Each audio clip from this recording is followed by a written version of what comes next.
Hello friends, इस video में हम लोग डिस्कस करेंगे अबाउट न्यू एजुकेशन पॉलिसी के बारे में। तो हाल ही में एक नई एजुकेशन पॉलिसी रिलीज़ करी गई है, वो क्या है उसे हम यहाँ पर डिटेल में समझते हैं। तो इस न्यू एजुकेशन पॉलिसी पर हम लोग आए उससे पहले इस एजुकेशन पॉलिसी की थोड़ी सी हिस्ट्री के बारे में जान लेते हैं।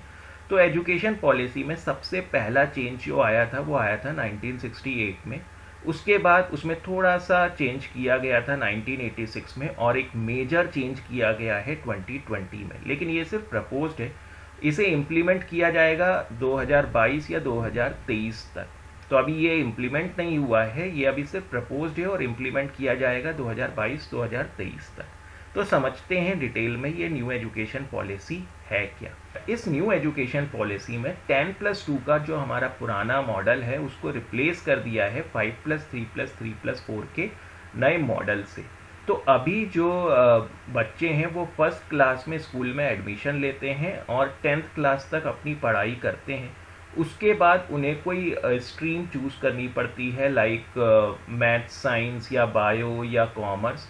तो 2 साल उस स्ट्रीम की वो स्टडी करते हैं और उनकी स्कूलिंग यहाँ पर कंप्लीट होती है। लेकिन अब इस मॉडल को रिप्लेस कर दिया गया है किससे? इस नए मॉडल से। तो समझते हैं ये नए मॉडल में किस तरीके से अब पढ़ाई होगी।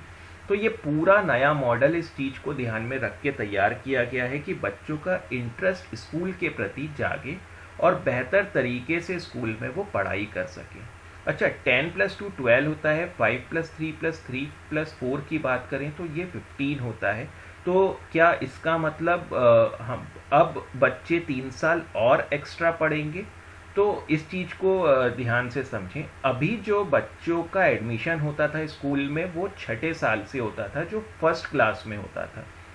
जनरली आज की तारीख में भी हम लोग 2 से 2.5 साल की उम्र में बच्चों को प्ले स्कूल में भेज देते थे, जहाँ पर वो KG1 KG2 इसकी स्टडी करके लगभग 6 साल की उम्र में फर्स्ट क्लास में स्कूल में एडमिशन लेते थे। लेकिन अब सरकार ने इस रूल को बदल दिया है और उन्होंने कहा है कि अब बच्चा 3 साल की उम्र में ही क्या कर लेगा? स्कूल में एडमिशन ले लेगा। स्कूल से मेरा मतलब वो बोर्ड के अंडर में आ जाएगा, या तो CBSE बोर्ड या किसी भी स्टेट के बोर्ड के अंडर में आ जाएगा। तो 3 साल की उम्र से ही वो स्कूल में एडमिशन ले लेगा। तो अब 3 साल का बच्चा तो बहुत छोटा होता है, तो क्या पढ़ाई और मुश्किल हो गई है? नहीं, पढ़ाई और आसान कर दी गई है, बच्चों का इंटरेस्ट डेवलप हो सके, इसीलिए तो ये स्टेप्स लिए गए हैं। तो इस मॉडल को एक्चुअल में 4 स्टेजेस में डिवाइड किया गया है। पहला स्टेज है 5 इयर्स का, जिसे हम बोलते हैं फाउंडेशन स्टेज। तो इस फाउंडेशन स्टेज में किस तरीके से पढ़ाई होगी? तो इस फाउंडेशन स्टेज को एक्चुअल में 2 पार्ट में डिवाइड किया गया है, 3 साल और 2 साल। तो पहले 3 साल बच्चों के लिए प्ले स्कूल होगा, यानी बच्चे स्कूल जाएंगे, खेलेंगे कूदेंगे, अपना टिफिन ख़त्म करेंगे और अपने दोस्तों के साथ मस्ती करके घर को वापस आ जाएंगे। कोई पढ़ाई नहीं। तो पहले 3 साल कोई पढ़ाई नहीं। तो जनरली होता यह है कि हम लोग स्कूल से इसलिए भागते हैं क्योंकि हमें लगता है कि घर जाकर हम अपने दोस्तों के साथ खेलेंगे। लेकिन अगर दोस्तों के साथ खेलना हमें स्कूल में ही मिल जाए तो फिर स्कूल से कोई भागेगा ही क्यों? तो इंटरेस्ट जगाने के लिए, स्कूल से प्यार बढ़ाने के लिए पहले 3 साल में बच्चों के लिए कोई पढ़ाई नहीं होगी, सिर्फ और सिर्फ वो खेलेंगे। उसके बाद आखिरी के जो 5 साल में जो आखिरी के 2 साल होंगे उसमें थोड़ी सी पढ़ाई उनकी स्टार्ट होगी, लेकिन खेलना कूदना कम नहीं होगा। तो खेल कूद के साथ थोड़ी सी पढ़ाई होगी, जहाँ पर वो अपनी फर्स्ट क्लास और सेकंड क्लास को कंप्लीट करेंगे। लेकिन यहाँ पर भी उनका कोई एग्ज़ाम नहीं होने वाला। तो थोड़ी सी पढ़ाई ज़रूर चालू हो गई है और उन्होंने फर्स्ट और सेकंड क्लास कंप्लीट भी कर ली है, लेकिन यहाँ तक यानी पहले 5 साल में उनका कोई भी एग्जामिनेशन नहीं होने वाला। तो ये है पहला 5। उसके बाद सेकंड क्लास तक तो उन्होंने पढ़ाई कर ली है। अब जो दूसरी स्टेज है वो है 3 साल की, जिसको इन्होंने नाम दिया है प्रिपरेटरी स्टेज। तो इस स्टेज में क्या होगा? बच्चे 3rd से लेकर क्लास 5th तक की स्टडी करेंगे और यहाँ पर उनकी पढ़ाई थोड़ी सी चालू हो जाएगी, लेकिन एक्टिविटीज़ और फन के साथ ही चालू होगी। तो एकदम से ऐसा नहीं कि प्ले स्कूल के बाद सीधे से उनकी पढ़ाई चालू हो गई है। तो हाँ, थोड़ी सी पढ़ाई ज़्यादा चालू हो जाएगी, लेकिन एक्टिविटीज़ और फन के साथ इस मॉडल को पूरा तैयार किया जाएगा। और इस 3 साल की स्टेज में जो पढ़ाई होगी वो उनकी रीजनल लैंग्वेज में होगी या फिर नेशनल लैंग्वेज में होगी। तो जनरली बच्चे अपनी रीजनल लैंग्वेज को बेहतर तरीके से समझते हैं और उसमें सीखना उनके लिए ज़्यादा आसान होता है।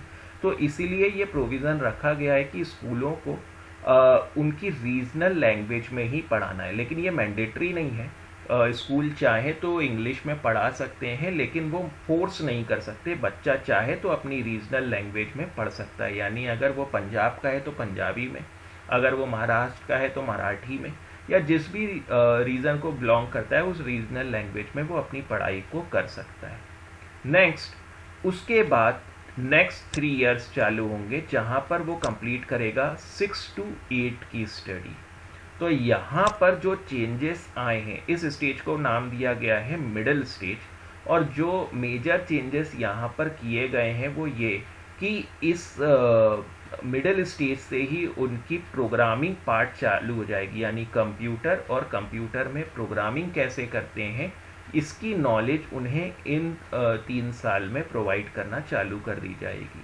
प्लस जो एक और मेजर चेंज यहाँ पर किया गया है दैट इज़ टेक्निकल कोर्स। तो बच्चों का टेक्निकल के प्रति इंटरेस्ट जगाने के लिए, लाइक अगर बच्चों को सिलाई करना सीखना है या वेल्डिंग किस तरीके से करते हैं ये चीज़ सीखनी है, या और भी किसी तरह की नॉलेज उन्हें गेन करनी है, तो वो यहाँ पर कर सकते हैं। तो ये टेक्निकल कोर्स अलग से उनके लिए प्रिपेयर किया जाएगा।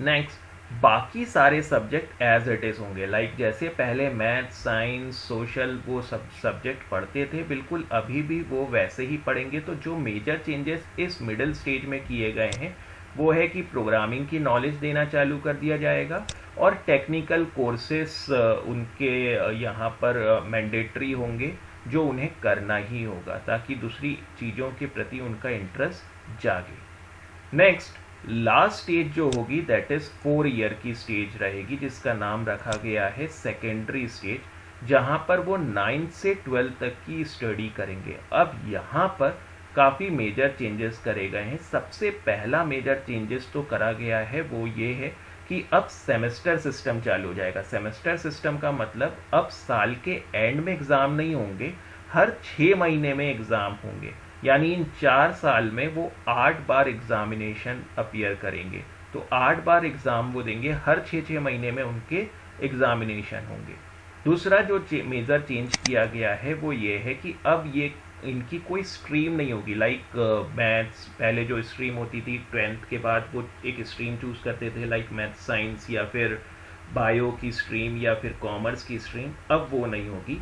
बच्चा अपने हिसाब से सब्जेक्ट को चूज़ कर सकता है, यानी मैं 9th क्लास में मैथ्स भी चूज़ कर सकता हूँ, मेरा इंटरेस्ट बायो में है तो मैं बायो भी चूज़ कर सकता हूँ, मेरा इंटरेस्ट अकाउंट्स में है तो मैं कॉमर्स के अकाउंट को भी चूज़ कर सकता हूँ। तो जो भी सब्जेक्ट्स में मेरा इंटरेस्ट है मैं उन सब्जेक्ट को चूज़ करते हुए अपनी स्टडीज़ को कंप्लीट कर सकता हूँ अप टू क्लास 12 तक। तो स्ट्रीम सिस्टम को यहाँ पर हटा दिया गया है। दूसरा चेंज जो यहाँ पर किया गया है दैट इज़ लॉजिकल थिंकिंग। तो अब वो रट्टाफिकेशन टाइप की पढ़ाई नहीं होगी जहाँ पर हम बुक के पीछे लिखे हुए क्वेश्चंस के आंसर देकर काम ख़त्म कर लेते थे। अब यहाँ पर लॉजिकल थिंकिंग होगी कि कोई पर्टिकुलर चीज़ अगर इस तरीके से होती है तो अगर इसमें ये चीज़ें चेंज कर दिया जाता तो क्या होता, अगर ऐसा नहीं होकर वैसा होता तो क्या रिएक्शंस होते, तो किस तरह से उसमें चेंजेस आते। तो इस तरह की लॉजिकल थिंकिंग को ऐड किया जाएगा करिकुलम में। नेक्स्ट, एक और जो मेजर चेंज यहाँ पर किया गया है वो ये कि बच्चा कोई भी फॉरेन लैंग्वेज भी यहाँ पर सीख सकता है। तो लाइक रशियन लैंग्वेज या कोई दूसरी लैंग्वेज, जो भी लैंग्वेज वो सीखना चाहे उसमें से कोई भी एक लैंग्वेज वो यहाँ पर सीख सकता है। लेकिन अभी जो करंट में चाइना के साथ इश्यूज चल रहे हैं उसको ध्यान में रखते हुए चाइनीज़ लैंग्वेज को यहाँ पर एक्सेप्शन में रखा गया है। तो चाइनीज़ लैंग्वेज को इसमें इंक्लूड नहीं किया गया है। तो इस तरीके से 15 साल में बच्चा अपनी 12th तक की स्टडीज़ कंप्लीट कर लेगा। ओके, उसके बाद अब ग्रेजुएशन में क्या होगा? तो अब ग्रेजुएशन कर दिया गया है 4 साल का, लेकिन इसमें भी काफ़ी चेंजेस करे गए हैं। और वो चेंजेस कुछ इस तरह से हैं कि जैसे ही वो अपना पहला साल कंप्लीट करेगा उसको ग्रेजुएशन सर्टिफिकेट मिल जाएगा। इट मीन्स अगर वो 1 साल के बाद किसी कारण से ड्रॉप भी करता है, वो आगे की पढ़ाई कंटिन्यू नहीं करता, तो भी उसका 1 साल बर्बाद नहीं हुआ, उसको उस 1 साल का सर्टिफिकेट यहाँ पर मिलेगा। अभी ऐसा होता है कि उसे 4 साल या 3 साल का अगर ग्रेजुएशन है तो उसे वो पूरा करने के बाद ही उसे डिग्री मिलती है, अदरवाइज उसे डिग्री नहीं मिलती। लेकिन यहाँ पर पहला साल कंप्लीट करने के बाद भी उसे क्या मिल जाएगा? एक सर्टिफिकेट मिल जाएगा कि उसने 1 साल कंप्लीट कर लिया है। मान लीजिए अब यहाँ पर उसने ड्रॉप ले लिया किसी कारण से और 10 साल बाद उसे वापस से लगता है कि नहीं, मुझे अपनी पढ़ाई पूरी करनी चाहिए, तो वो वापस से आके अपने ग्रेजुएशन को कंप्लीट कर सकता है और उसे वापस से फर्स्ट ईयर पढ़ने की ज़रूरत नहीं है। वो सीधे कहाँ पर एडमिशन लेगा? सेकेंड ईयर में एडमिशन लेगा और अपनी पढ़ाई जहाँ से छोड़ी थी उसके आगे से ही कंटिन्यू करेगा। लेकिन अभी ऐसा नहीं होता। अभी इस तरह से अगर ड्रॉप लिया तो उसे वापस से कहाँ से चालू करना पड़ता था? फर्स्ट ईयर से। तो अब ये एक चेंज इसमें किया गया है। दूसरा, जैसे ही वो अपना सेकेंड ईयर क्लियर करेगा उसे डिप्लोमा की डिग्री मिल जाएगी और वो डिप्लोमा ग्रेजुएट कहलाएगा। नेक्स्ट, जैसे ही वो अपना 3 साल कंप्लीट करेगा उसे डिग्री मिल जाएगी, तो ग्रेजुएशन की डिग्री उसे मिल जाएगी और यहाँ पर अब वो एलिजिबल है कि वो किसी भी जॉब के लिए अप्लाई कर सकता है या कॉम्पिटिटिव एग्ज़ाम के लिए अप्लाई कर सकता है जहाँ पर भी ग्रेजुएशन मांगते हैं। और यहाँ से वो अपनी पढ़ाई को ड्रॉप भी कर सकता है, डिग्री उसे मिल गई है।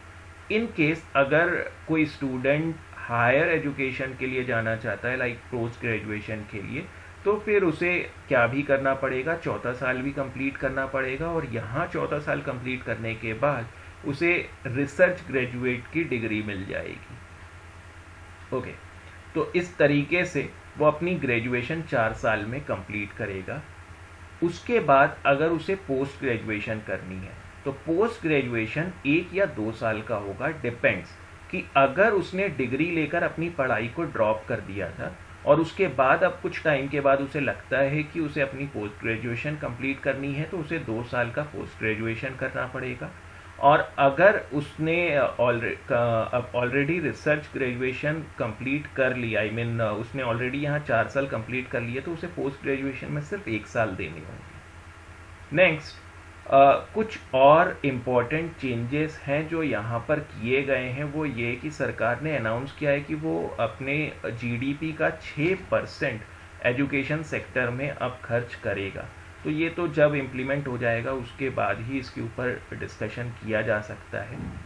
नेक्स्ट, अभी क्या होता है, बहुत सारे प्राइवेट स्कूल अपने हिसाब से मनमानी फीस रखते हैं, तो उस चीज़ को भी कंट्रोल करने के लिए इसमें एक प्रोविज़न दिया गया है कि वो हर स्कूल को एक कैटेगरी में डिवाइड कर देंगे और उस कैटेगरी की मैक्सिमम फीस डिसाइड कर देंगे। तो कोई भी स्कूल उस मैक्सिमम फीस के ऊपर चार्ज नहीं कर सकता, उससे कम कितना भी कर सकता है, लेकिन उसके ऊपर वो फीस चार्ज नहीं कर सकता। तो जिस तरह से आज की तारीख में प्राइवेट स्कूल्स या कॉलेजेस अपने हिसाब से फीस डिसाइड करते हैं, अब वो ये काम नहीं कर पाएंगे। लास्ट जो चेंज किया गया है वो किया गया है रिज़ल्ट के ऊपर। तो रिज़ल्ट किस तरह से कैलकुलेट होगा, अब उसमें भी थोड़ा सा चेंज किया गया है। तो पहला तो एक रिटन एग्जामिनेशन जो होगा उसमें जो भी मार्क्स ऑब्टेन करेंगे वो, प्लस अब स्टूडेंट्स खुद का भी सेल्फ एनालिसिस करेंगे और अपने मार्क्स खुद डिसाइड करेंगे कि अगर मैं अपने आप को नंबर दूंगा तो वो कितने दूंगा, ताकि प्रैक्टिकल लाइफ में हमारे अंदर ये एक हैबिट बन सके कि हम अपने आप को जज कर सकें कि ये काम हमने सही किया है कि नहीं किया और इसे और कितना बेहतर किया जा सकता है। तो एक सेल्फ असेसमेंट की हैबिट बच्चों के अंदर पहले से ही बनाई जा सके, इसलिए ये स्टेप लिया गया है कि अब जो उनका रिजल्ट होगा उसमें वो खुद की भी मार्किंग करेंगे, प्लस उनके फ्रेंड्स भी उनकी मार्किंग करेंगे। तो बच्चों के अंदर इस तरह की भावना बनाना कि लाइक अपने आस पड़ोस में अच्छे से बिहेव करें, अपने दोस्तों के साथ अच्छा बिहेव करें, इन्हीं चीज़ों को ध्यान में रखते हुए ये स्टेप लिया गया है कि अब उनके क्लास में जितने भी उनके फ्रेंड्स होंगे, जितने भी स्टूडेंट्स होंगे, वो सब एक दूसरों को क्या करेंगे, ग्रेड करेंगे। तो अब सभी के लिए ये मजबूरी है कि वो अपने फ्रेंड्स के साथ अच्छे से बिहेव करें, अपने और कलीग्स के साथ अच्छे से बिहेव करें, अदरवाइज उनकी मार्किंग कम हो सकती है। प्लस इस क्लास में उनकी परफॉर्मेंस के बेसिस पर टीचर भी उन्हें क्या करेंगी, असेस करेंगी। तो ये कुछ चेंजेस हैं जो इस न्यू एजुकेशन पॉलिसी 2020 के अंदर प्रपोज किए गए हैं। आई होप आपको ये सारी चीज़ें समझ में आई होंगी। तो अगर आपको ये वीडियो पसंद आया हो तो प्लीज़ इसको लाइक करें, इस चैनल को सब्सक्राइब करें। मिलते हैं फिर किसी दूसरे वीडियो में। Till then bye.